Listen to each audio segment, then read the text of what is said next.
Ibu Bapak, saudara-saudari yang kekasih dalam Tuhan. Hari ini saya mau ajak kita untuk merenungkan tentang gereja dan sekolah-sekolah Kristen. Bagaimana orang Kristen menanggapi dan berhadapan dengan artificial intelligence, kecerdasan intelektual, dan fenomena post-truth yang sedang melanda dunia pada saat ini. Dan saya menggunakan 2 Tawarik 17 ayat 1 sampai 9, lalu Efesus 4 ayat 17 sampai 24 sebagai pijakan untuk merenungkan tentang gereja dalam masyarakat yang dipengaruhi oleh artificial intelligence dan era post-truth. Nah, kalian pernah dengar kan kata post-truth dan artificial intelligence? Kalau belum pernah dengar atau sudah dengar tetapi belum paham, mari kita belajar. Post-truth artinya masa setelah kebenaran. Di masa ini kebenaran bukan lagi bertolak dari fakta dan data, tetapi bertolak dari pendapat atau pemberitaan. Jadi kalau semua orang berpendapat bahwa Alkitab mengizinkan nikah laki-laki dengan laki-laki, perempuan dengan perempuan, maka itulah kebenaran. Betapapun dalam kenyataan, di masyarakat hanya laki-laki dan perempuan saja yang menikah. Yang kedua, kalau semua orang setuju bahwa bahasa roh itu bunyinya dirabase, dirabarabase, dirabase, maka itulah bahasa roh. Betapapun Alkitab katakan bahwa bahasa roh itu adalah bahasa komunikasi pribadi dengan Allah yang tidak perlu dipamerkan atau dipertunjukkan di depan umum. Nah, itu yang disebut post-truth. Kata kunci dari post-truth itu adalah framing. Kalau ada orang yang berkuasa, punya uang, media untuk memframing sesuatu supaya semua orang yakin dan itu menjadi kebenaran yang diterima umum meskipun itu hanya tipu-tipu, maka itulah yang akan jadi kebenaran.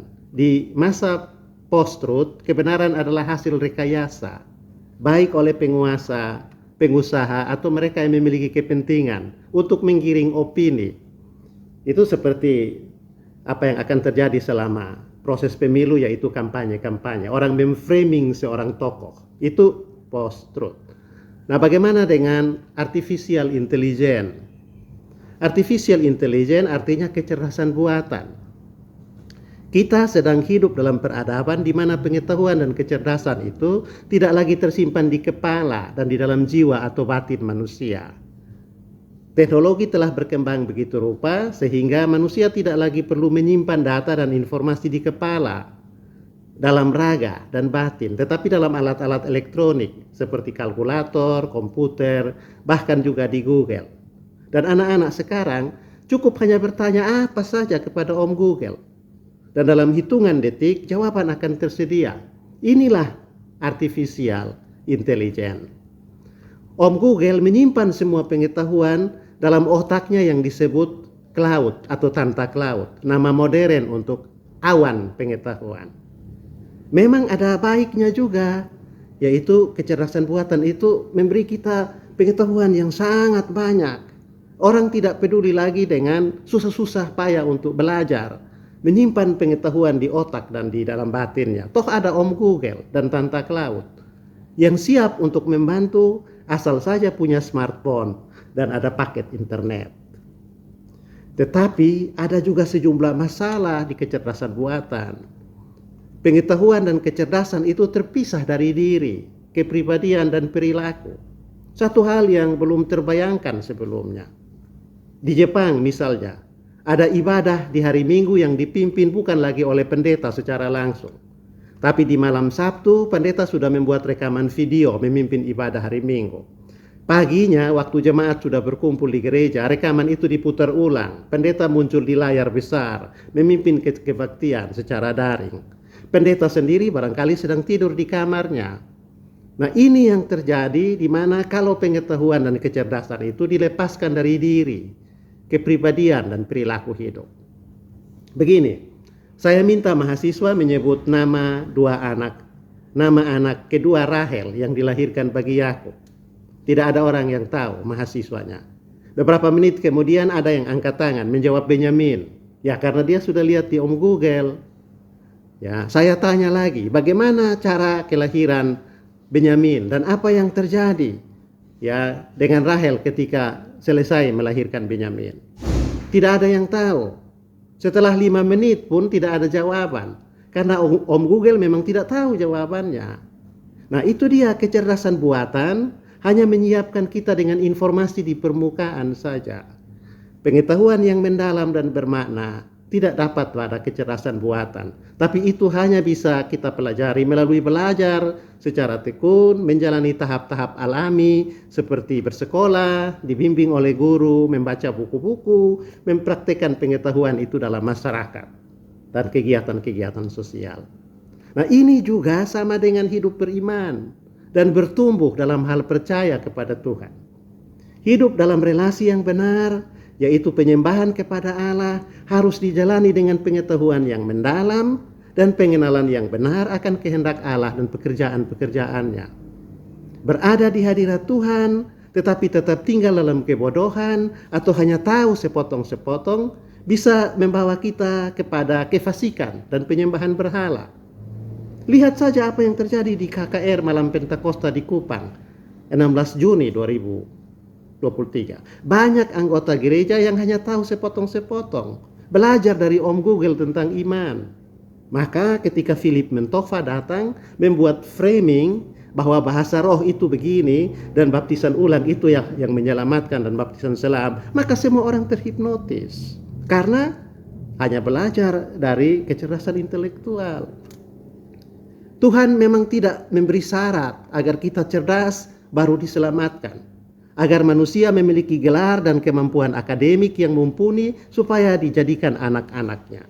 Tetapi ini tidak berarti bahwa pengikut Kristus harus menjadi orang yang miskin ilmu dan minim kesadaran, hanya tahu sepotong-sepotong. Ini yang ada dalam Efesus pasal 4 ayat 17 sampai 24. Disebutkan manusia baru dalam Kristus adalah orang yang harus memiliki pengertian.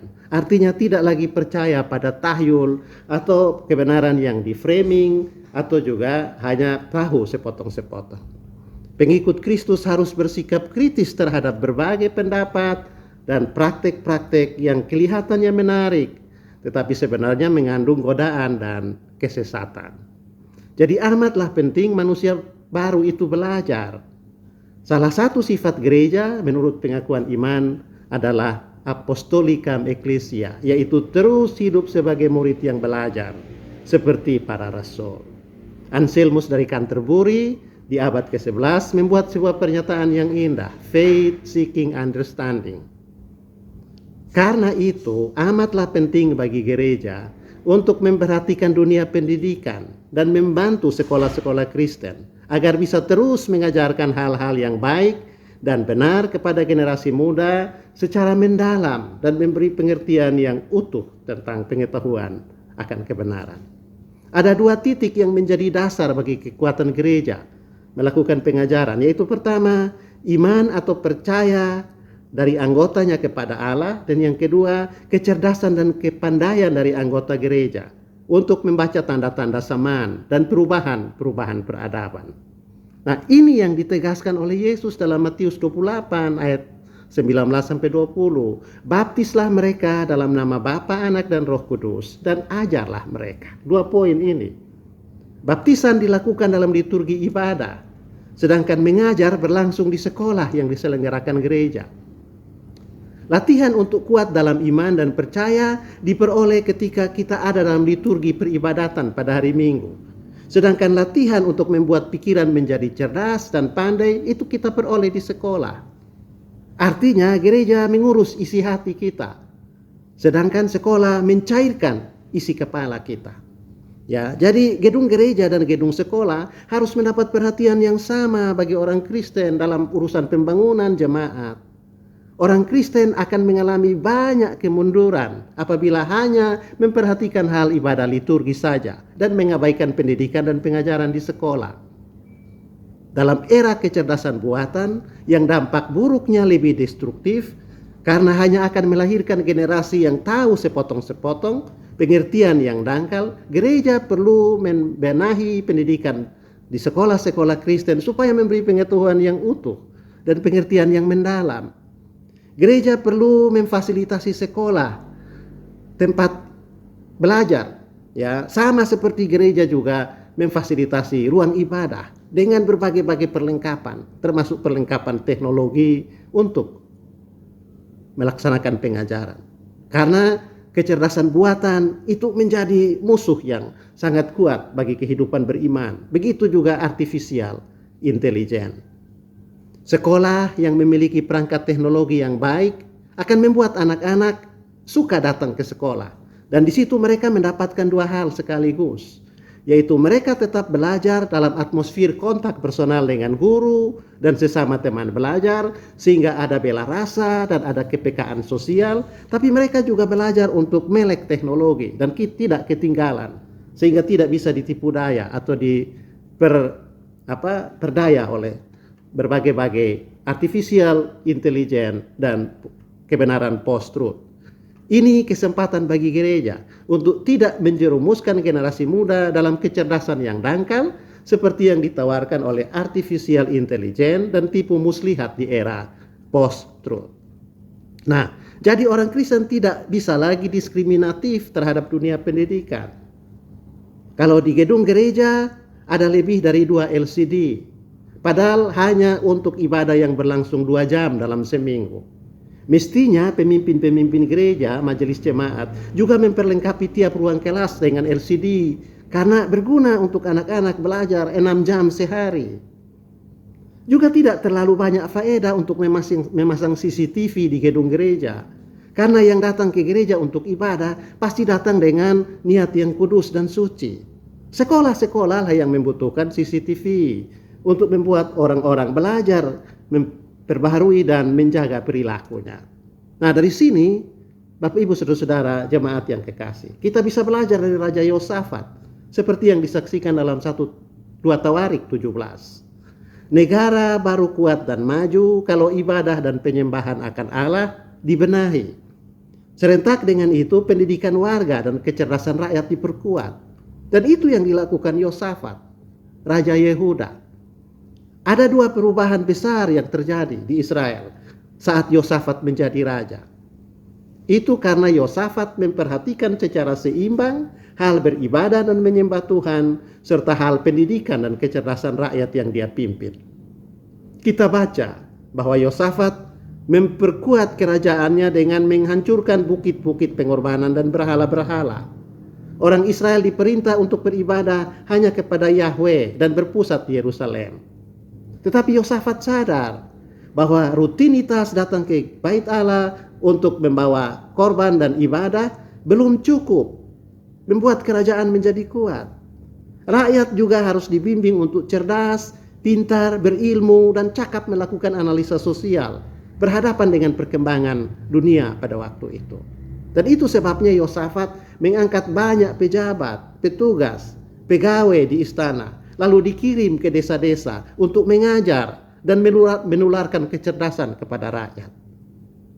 Percaya kepada Allah tetapi tetap hidup dalam kebodohan atau hanya tahu sepotong-sepotong hanya akan melemahkan kehidupan bersama dan kekuatan kerajaan. Karena kebodohan warga bisa dipakai oleh orang-orang yang berhati bengkok untuk menyebar berbagai ajaran, memframing dusta menjadi kebenaran, dan menampilkan perbuatan-perbuatan yang sebenarnya sesat, tetapi yang diberi legitimasi oleh berbagai-bagai ayat dan kutipan-kutipan pernyataan suci. Tetapi kalau rakyatnya cerdas, maka framing kebenaran itu bisa dikritisi. Nah, karena itu Bapak Ibu Saudara-saudara, orang muda, anak-anak, juga lansia dan dewasa, sudah saatnya kita sebagai orang Kristen tidak hanya bersemangat membangun gedung kebaktian yang megah, mentereng, luks, dan bonafit.